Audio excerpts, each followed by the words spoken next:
एक असम्बली के एक ही रोज़ दो अलग इजलास तलब। पंजाब में सियासी बहरान। हुकूमत दूसरे रोज़ भी बजट पेश ना कर सकी। 8 घंटे 41 मिनट की ताख़ीर से कार्रवाई शुरू होने पर स्पीकर की वज़ीर ख़जाना को मेज़ानिया पेश करने की दावत। गवर्नर ने इजलास बर्खास्त कर दिया।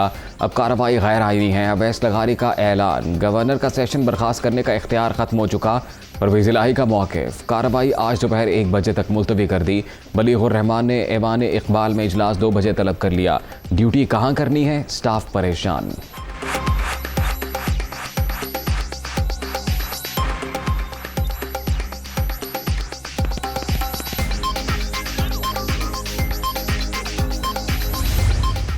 इजलास बुलाया जाता है और चंद मिनटों में एडजर्न कर दिया जाता है। ऐसे लगता है कि ये कोई बादशाहत है और ये मौजूदा स्पीकर राजा इंदर बनकर बैठे हुए हैं। हमारे वज़ीर जो बजट पेश करना चाह रहे थे वो दुआइयाँ दे रहे थे और इनको आईजी और अपना जो है चीफ सेक्रेटरी की याद सता रही थी। हम कहते हैं कि सूबे की आवाम के भलाई के लिए बजट पेश करने दो, ये कहता है आईजी को पेश करो। इसको हम अदालत में पेश करेंगे, अब अवाम की अदालत में पेश करेंगे, इसको जवाब देना होगा। परवेज़ इलाही राजा इंदर बने बैठे हैं। सियासी अना की तस्कीन के लिए आईनी अमल में रुकावटें डाली जा रही हैं।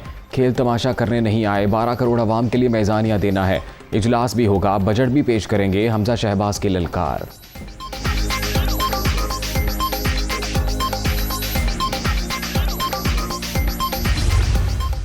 जब उनको मालूम हो गया कि वो इजलास प्रोरोग हो गया है तो उन्होंने इसके अंदर ऐलान किया कि आईजी आपको जो जिम्मेवारी मिली है तो इजलास के अंदर बजट को पेश करें। जब इजलास कल दोपहर को 3 बजे होगा, एक फेयर एनवायरनमेंट में होगा, तो हम आवाम के सामने कल इंशाल्लाह एक बजट भी पेश करेंगे।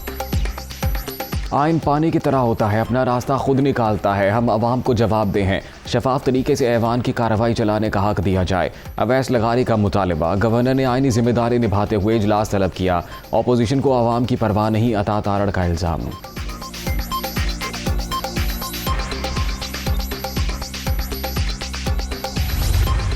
मैंने दावत दी 3 दफ़ा लगारी साहब को कि आएँ बजट पेश कर। बजट पेश करने की बजाय उन्होंने आज खुद ही कोई बात कर दीजिए कि वो इजलास तो गवर्नर साहब प्रोरोग कर दिया है। और अगर इजलास बुलाने का भी वो एक तरीका है, स्पीकर के होते डिप्टी स्पीकर नहीं प्रिजाइड कर सकता, ये कानून है। ये तारीख के एक बड़ा बदनमा दाग। पहले इन्होंने गलत इलेक्शन करा किया। इस तरह के गैर कानूनी हथकंडे जो हैं वो किसी सूरत हम उनको चलने नहीं देंगे। स्पीकर साहब ने यह फैसला किया है कि कल इंशाअल्लाह ताला 1 बजे पंजाब असेंबली का इजलास होगा। स्पीकर के होते हुए डिप्टी स्पीकर कार्रवाई नहीं चला सकता। इजलास बुलाने का तरीक़ाकार तय। सेशन बुलाने के लिए गवर्नर सेक्रेटरी असेंबली को लिखेगा। उन्होंने पहले गलत इलेक्शन कराया, आज दूसरा बदनुमा दाग अपने माथे पर लगा लिया। चौधरी परवेज़ इलाही की मीडिया टॉक।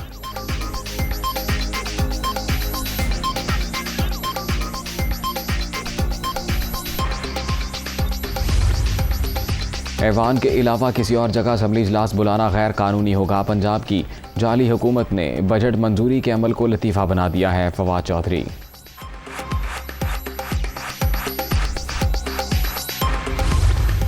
बड़ा क्लैरिटी के साथ आपको ये बता दूं कि उस मीटिंग में chairman joint chief of staff committee, तीनों सर्विसेज चीफ, DGI तमाम मौजूद थे। उस मीटिंग में बहुत वाज़ेह तौर पे, बहुत मुफस्सल अंदाज में शुरका को एजेंसीज की तरफ से अपडेट किया गया, ये ब्रीफ किया गया कि किसी किस्म की कोई साजिश या इस चीज़ के कोई शवाहिद, कोई एविडेंस नहीं है। इसलिए कुछ अरसे से जो अफवाज को और अफवाज पाकिस्तान की लीडरशिप को प्रोपेगेंडा का निशाना बनाया जा रहा है, मनगढ़ंत बेबुनियाद अफवाहें उड़ाई जा रही हैं, जो कि बहुत अनफॉर्चुनेट है।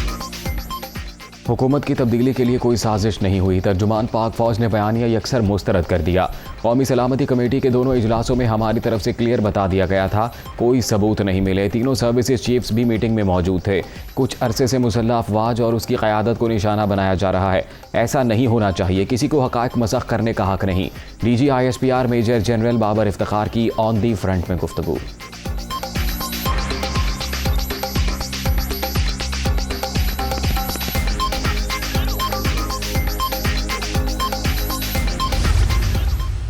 उनकी तरफ से बहुत लॉबिंग की गई कि पाकिस्तान को किसी तरीके से ब्लैक लिस्ट कर दिया जाए और उन्होंने बड़े अलग इस चीज के ऊपर कमेंट्स भी दिए। 2019 में गवर्नमेंट की रिक्वेस्ट पे GHQ में चीफ ऑफ आर्मी स्टाफ की डायरेक्शंस पे जो हमारा मिलिट्री ऑपरेशंस डायरेक्टरेट है उसमें DGMO के अंडर एक स्पेशल सेल कायम किया गया और इस सेल ने दिन रात काम करके मनी लॉन्ड्रिंग और टेरर फाइनेंसिंग पर एक मौसर लाए अमल बना के दिया। उन लॉज की इफेक्टिव होने की वजह से 58 बिलियन रुपीस पाकिस्तान ने रिकवर किए हैं।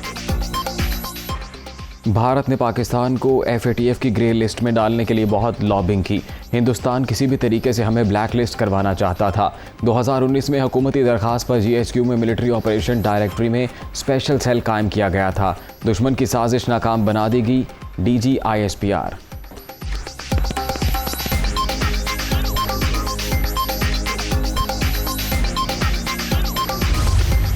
2020 से पाकिस्तान फौज ने अपने बजट में कोई इजाफा नहीं किया। इन चैलेंजेस के बावजूद और इस शरह महंगाई के बावजूद हमने अल्हम्दुलिल्लाह अपनी हरबी सलाहियतों में किसी किस्म की कमी नहीं आने दी। पाक फौज ने अपने बजट में कोई इजाफा नहीं किया। अफवाज में यूटिलिटी बिल्स, डीजल और पेट्रोल की मद में बचत की जा रही है। आर्मी चीफ के हालिया दौरा चीन में कई मेमोरेंडम फाइनल किए गए। दूररस नताइज बरामद होंगे। CPAC की सिक्योरिटी के लिए 24 घंटे काम जारी है। मेजर जनरल बाबर इफ्तिखार का इजहार ख्याल। परवेज़ मुशर्रफ की वापसी का फैसला उनकी फैमिली ने करना है। इंतजामात किए जा सकते हैं, सवाल पर जवाब।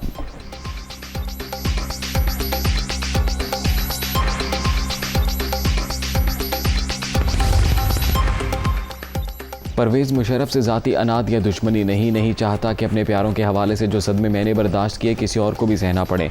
साबिक सदर पाकिस्तान आना चाहे तो हुकूमत सहूलत फराहम करे। नवाज शरीफ का ट्वीट।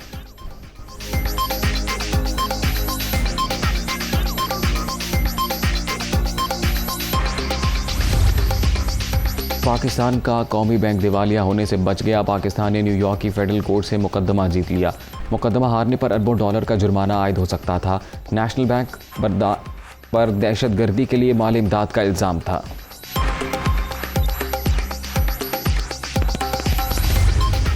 एक खरब 714 अरब रुपए का तकरीबन तखमीना है with no new taxes.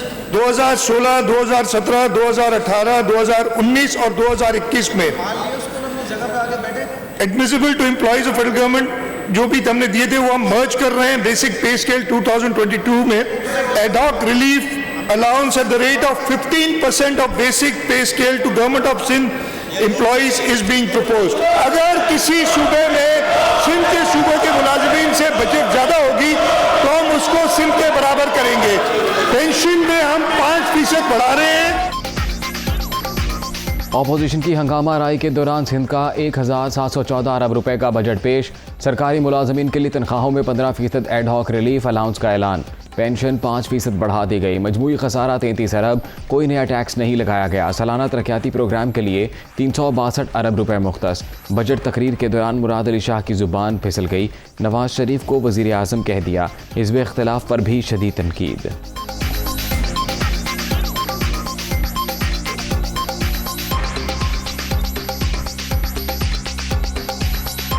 Madam Speaker, I must thank the Prime Minister of Pakistan, Mir Mohammad Nawaz Sharif, his team.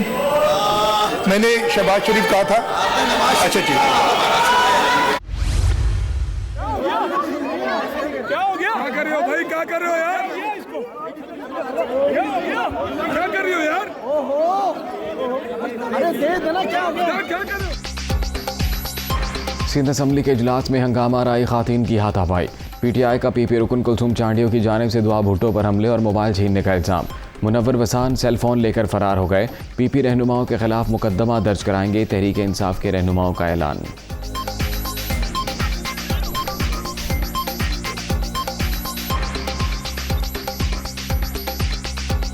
हमने स्पीकर साहिबा के पास गए, हमने जाके उनको वीडियो दिखाई, हमने उनको सबूत दिखाया, उन्होंने हमारी बात नहीं सुनी। मैं खुद चीफ मिनिस्टर साहब के पास गया, उनसे मैंने गुजारिश की, उन्होंने कहा जाओ हम कुछ नहीं करते, कोई सबूत लेकर आओ। सबूत भी हमारे पास मौजूद है। जिस तरह सूबे भर में मोबाइल चोरों की, डकैतों की FIR कटती है, इसी तरीके से पीपल्स पार्टी के MPs की FIR कटे। 2 घंटे से हम लोग यहाँ पर FIR कटवाने के लिए बैठे हुए, लेकिन हमारी कोई सुनवाई नहीं हो रही। तहरीक इंसाफ ने ऐवान का माहौल ख़राब किया।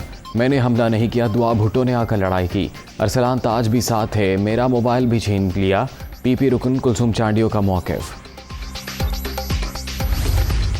तमाम वज़राए आज़म ने लियाकत अली ख़ान से लेकर और शाहिद अब्बासी और नासिर मुल्क तक जितने वज़राए आज़म आए 71 साल में, जितना कर्ज उन्होंने लिया है उसका अकेला इमरान खान साहब ने पौने 4 साल में उसका 80% लिया।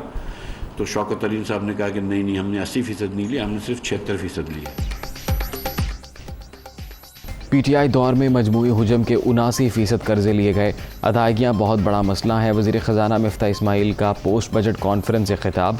अपने पाँव पर खड़े होने के लिए मुश्किल फ़ैसले नागुज़ीर। मईशत पर सियासत नहीं होनी चाहिए। आयशा गौस पाशा का इजहार ख्याल।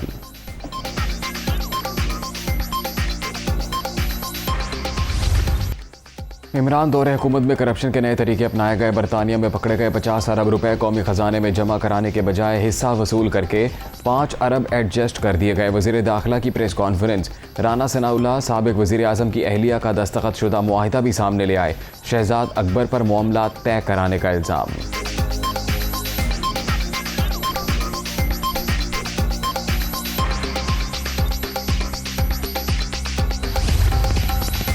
जब काबीना से बंद लिफाफे की मंजूरी ली जाती हो तो एसेट रिकवरी यूनिट मनी गाला गैंग का मेकिंग यूनिट बन जाता है। नाजायज़ काम के एवज सैकड़ों कनाल अराजी और अरबों रुपए हथियाए गए। फितना खान ने तारीख के सबसे बड़े डाके डाले। मरियम नवाज का ट्वीट।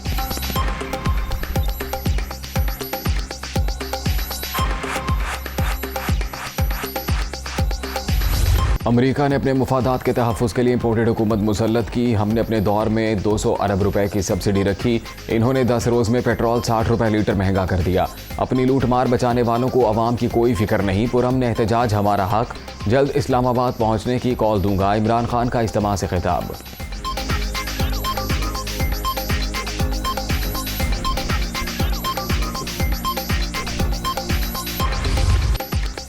और ECL रूल्स में तरमीम से बाइख्तियार अफराद ने फ़ायदा उठाया। समझ नहीं आ रही हुकूमत करना क्या चाहती है।